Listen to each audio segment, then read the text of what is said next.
Merci, Monsieur le Président, Madame la Présidente de la Commission, chers collègues.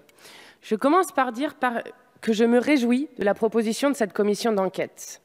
Avec notre groupe parlementaire, nous avons alerté à plusieurs reprises sur l'état des installations nucléaires françaises.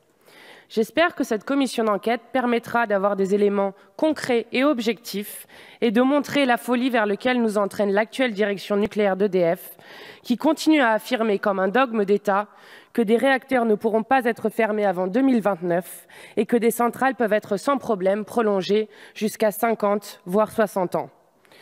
Il faut, chers collègues, agir avant qu'il ne soit trop tard.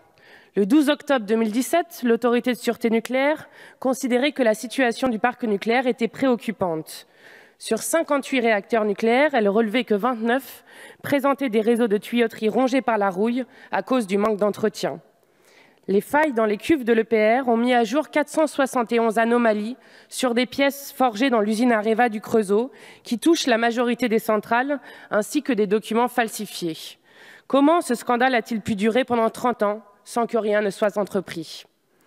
Cette commission permettra qu'enfin ce ne soit plus aux associations seules de montrer la vulnérabilité de nos centrales à l'enjeu sécuritaire. Et je salue le travail des militants de Greenpeace qui pointent inlassablement les failles nombreuses des installations nucléaires face à des attaques extérieures. Ce n'est pas tout. Je souhaite que cette commission d'enquête se penche sur les conditions de travail des salariés du nucléaire et surtout les conditions de travail des sous-traitants. Que 80% des activités nucléaires soient réalisées par des travailleurs d'entreprises sous-traitantes sans statut protecteur est un fait ahurissant au regard de l'importance stratégique du secteur. Si les secteurs où libérer les énergies peut se révéler singulièrement dangereux, c'est celui-ci. De tous ces éléments se dégage un constat lourd dont nous devons mesurer la portée. Une épée de Damoclès pèse sur nous en permanence, celle d'un accident nucléaire. En plus d'être dangereux, le nucléaire est sale.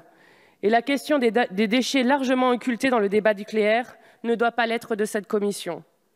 Lors de ses vœux, le 22 janvier 2018, Nicolas Hulot a évoqué le projet d'enfouissement des déchets nucléaires à Bure, qui suscite une forte opposition. Il a eu ces mots, savourant pour les fermes opposants au nucléaire que nous sommes. « Je me serais bien passé des déchets nucléaires, mais nous aussi, Monsieur le Ministre. C'est pourquoi nous proposons de sortir de l'énergie nucléaire en se dotant d'un plan qui nous permettrait de nous passer d'ici 2050 et même avant si possible. Le nucléaire est une énergie archaïque. Notre avenir appartient aux énergies renouvelables. Les déchets nucléaires sont une véritable plaie sur notre territoire. Ces déchets restent radioactifs pendant 800, 1000, voire des dizaines de milliers d'années. Cette production ininterrompue de déchets ainsi que leur stockage désordonné relève d'une politique énergétique irresponsable et dangereuse pour l'environnement et les générations futures. C'est pourquoi j'espère que cette commission d'enquête permettra de lever enfin le voile opaque et antidémocratique qui pèse sur le nucléaire. Nous avions par exemple proposé dans notre programme de rendre publique la carte d'enfouissement des déchets nucléaires. Nous devons également faire en sorte que cette commission d'enquête mette en lumière la répression indigne d'une démocratie que subissent les militants de Bure et qu'elle montrera, comme l'a fait le rapport des médiateurs sur Notre-Dame-des-Landes, que la solution alternative de stockage de déchets en surface n'a jamais été étudiée avec le sérieux nécessaire. Cette commission est pour la France l'occasion de devenir raisonnable et d'échapper au piège nucléaire. Messieurs, s'il vous plaît. Vous avez l'opportunité de devenir des responsables politiques au sens noble du terme, aptes à décider du meilleur pour votre pays, pour notre pays. Il ne faut pas que le gouvernement accepte d'engager 100 milliards dans le grand carénage pour rafistoler les centrales. C'est autant d'argent à n'être pas investi dans les énergies renouvelables. Madame la Présidente de la Commission, chers collègues, l'existence même de cette commission d'enquête est un signe de la dangerosité du nucléaire.